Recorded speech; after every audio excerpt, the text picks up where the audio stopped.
തിരുവനന്തപുരം വർക്കലയിൽ നിയന്ത്രണം വിട്ട കാർ മതിലിൽ ഇടിച്ച ഒരാൾക്ക് ദാരുണാന്ത്യം. പാലച്ചിറ സ്വദേശി ലൈലയാണ് മരിച്ചത്. അപകടത്തിൽ 3 പേർക്ക് പരിക്കേറ്റു. MG പ്രതീഷ് ചേരുന്നു. പ്രജേഷ്, പരിക്കേറ്റവരുടെ ആരോഗ്യനില എങ്ങനെയുണ്ട്? അപകടവുമായി ബന്ധപ്പെട്ട കൂടുതൽ വിശദാംശങ്ങൾ.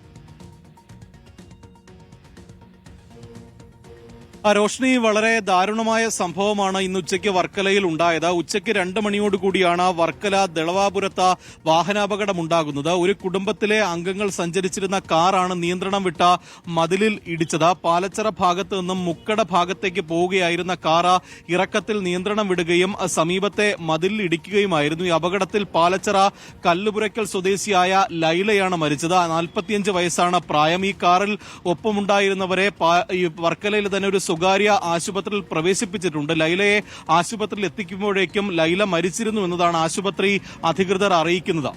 റോഷ്നി, MG പ്രതീഷാണ് ഈ അപകടവുമായി ബന്ധപ്പെട്ട വിശദാംശങ്ങൾ നൽകിയത്.